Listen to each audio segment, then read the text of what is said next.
Filhos de Deus, sejam bem-vindos.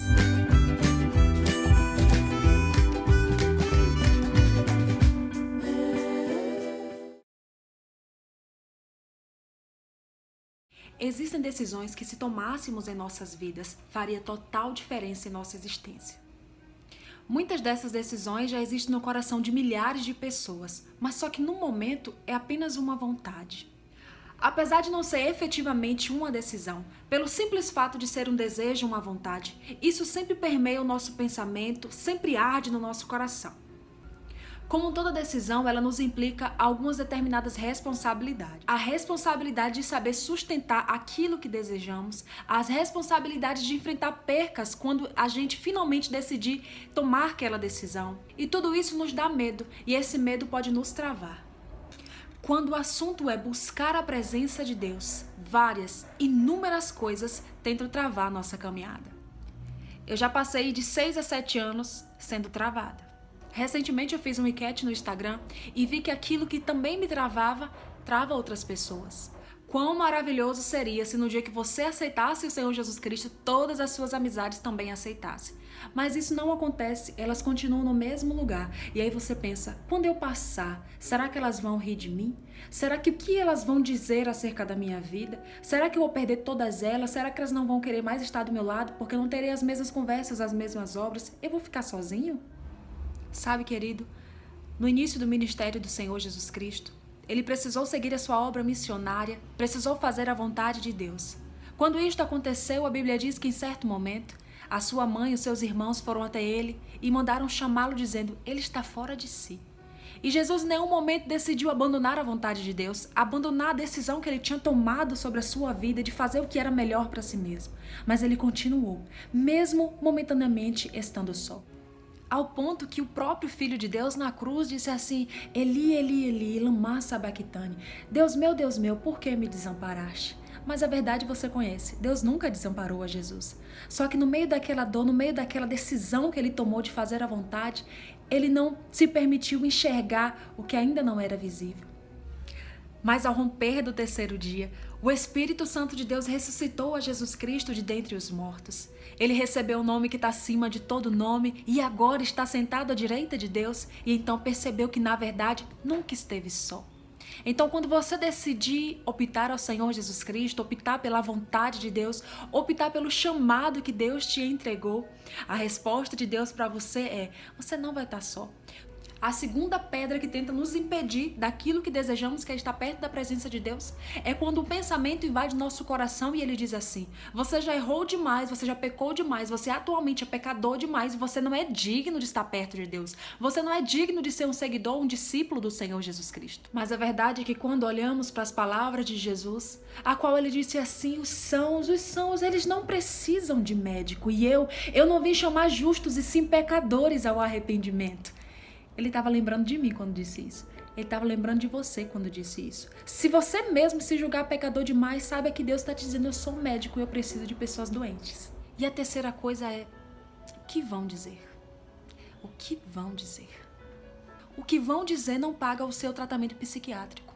O que vão dizer não entra no quarto escuro quando violentamente a depressão te ataca. O que vão dizer, na verdade, não pega pela sua mão direita e diz, levanta porque eu tô com você e vou te ajudar. Então, o que vão dizer não faz diferença quando o assunto é optar pelo melhor. Porque quando você está na pior, eles não podem fazer nada. O quarto pensamento é quando você acha que é jovem demais para viver uma vida cristã.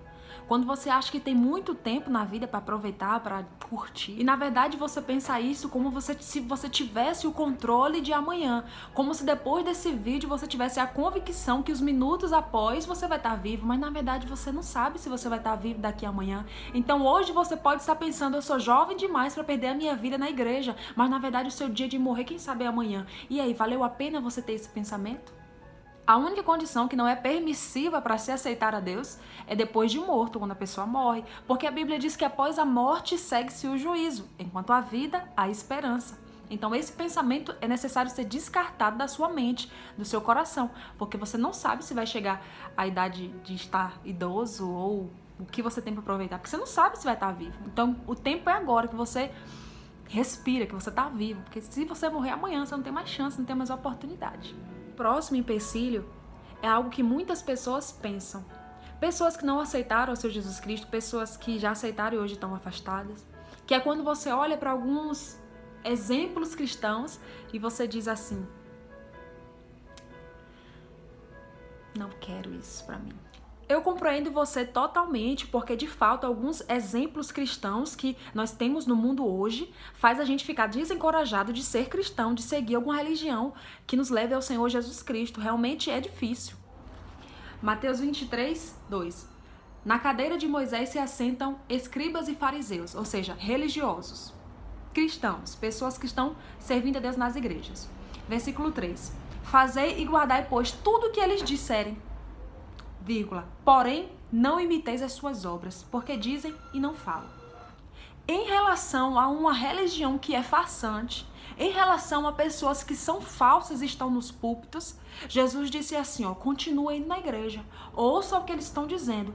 O meu pedido é que as suas obras você não imite. Perceba, Jesus não disse fique em casa, não faça da sua casa o templo e você diga assim, não preciso mais congregar, porque a igreja só tem gente que não presta. Jesus não ensinou isso. Jesus disse assim, ouça tudo o que eles disserem, afinal eles pregavam sobre a palavra de Deus, então a palavra de Deus ela é perfeita e ela é inerrante. Aí Jesus disse, mas no que tange as suas obras, nunca faça o que eles fazem. Então me desculpe se nas nossas obras, nas nossas caminhadas, nós como os cristãos estamos sendo mau exemplo para você, mas nunca permita que isso impeça você de alcançar a salvação no nome de Jesus Cristo. E congregar, fazer parte de uma igreja do corpo, comer do pão e do sangue é bíblico e Deus quer que você participe disso. E se você pensa que aceitar Jesus vai deixar você feio, feia, você tem que botar roupa lá no pé, você tem que vestir social o tempo todo, você tem que tirar a maquiagem, você tem que tirar os brincos, eu tô de batom. E isso não me impede de ser santa, desde quando eu coloco ele para estar bem e não para chamar a atenção das pessoas. A mudança externa que vai fazer com você não é o pastor, o padre, a igreja. A mudança externa é o Espírito Santo, conforme vai conversando dentro do seu interior, vai acrescentando aquilo que você precisa ter na sua vida e vai tirando aquilo que não faz parte de você. Eu acredito que chegou o seu momento de tomar a sua decisão. Aquilo que você tem fugido há tempos, fugido há anos, mas que na verdade você sabe que nasceu para isso. Eu penso que chegou o momento de você mostrar para o mundo que você é realmente em Deus.